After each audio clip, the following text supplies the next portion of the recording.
English reading के लिए एक उसकी प्रैक्टिस के लिए एक पैसेज है, बहुत इजी है उसी की प्रैक्टिस करने के लिए। देखें आप सब लोग, जस्ट पे अटेंशन हियर।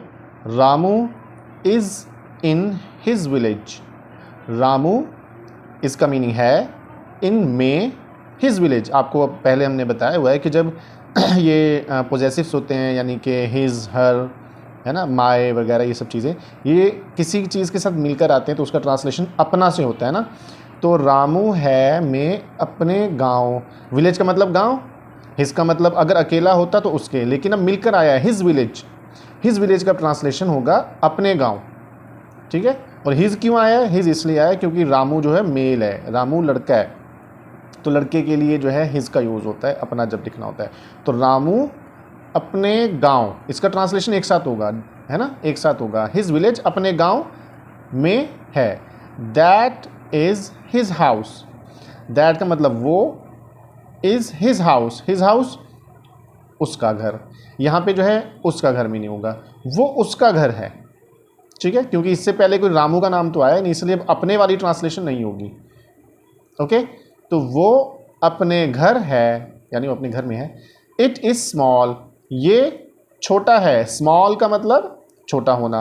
ये एंड में ए डबल एल आ रहा है, इससे ऑल का साउंड आता है ना, स्म और ऑल, स्मॉल। ये छोटा है। But it is beautiful.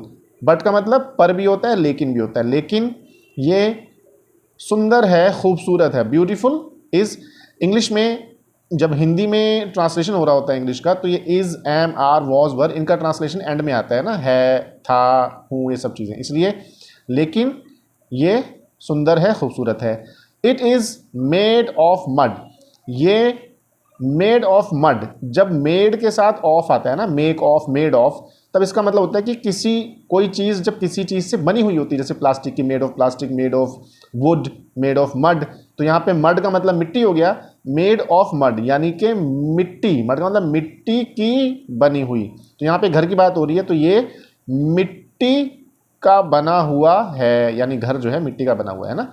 It का मतलब, इट का मतलब क्या है, यानी घर की बात हो रही है। It has doors and Windows. यहाँ पे ये डबल ओ से ऊ का साउंड नहीं आएगा, बल्कि इसको डोर्स पढ़ना है, ऐसे ही पढ़ा जाता है इसको। तो it has doors and Windows. Doors का मतलब दरवाजे, सिंगुलर होता है डोर, ये प्लूरल है डोर्स। एंड और विंडोज़, विंडो सिंगुलर है, एस लग गया, प्लूरल हो गया, यानी ज़्यादा, विंडोज़, खिड़कियाँ। तो इसमें दरवाजे और खिड़कियाँ हैं। अब हैज़ का कोई ट्रांसलेशन नहीं होता है, यानी हैज़ के लिए कोई ऐसा ट्रांसलेशन नहीं आता है कि इसका मतलब हैं हो या ये हो, लेकिन इतना ज़रूर होता है कि किसी चीज़ का पार्ट वगैरह बताने के लिए भी हैज़ और हैव का यूज़ होता है। पार्ट हो गया, इसी तरीके से कोई रिलेशन वगैरह, ये सब बातें पहले बताई हुई हैं। तो इसके दरवाजे और खिड़कियाँ हैं। देयर इज़ अ हिल। अब ये डोर्स और विंडोज़ यानी कि घर में होती है ना, डोर्स भी और विंडोज़ भी, यानी दरवाजे भी खिड़कियाँ भी। तो इससे पता चला कि ये डोर्स और विंडोज़ पार्ट है, हिस्सा है किसका, घर का, इसलिए हैज़ का यूज़ हुआ। और ट्रांसलेशन क्या हो जाएगा इसका, कि इसके दरवाजे और खिड़कियाँ, यानी इसमें दरवाजे और खिड़कियाँ हैं, यानी घर में। There is a hill behind his house. यहाँ देयर जब स्टार्टिंग में आता है तो मोस्ट ऑफ द टाइम, ज़्यादातर देयर का कोई ट्रांसलेशन नहीं करना होता। वैसे देयर का मतलब वहाँ होता है, लेकिन जब देयर स्टार्टिंग में आए तो इसका ट्रांसलेशन नहीं करना होता है। देयर इज़ अ हिल, हिल का मतलब पहाड़ी, बिहाइंड का मतलब पीछे, हिज हाउस उसका घर।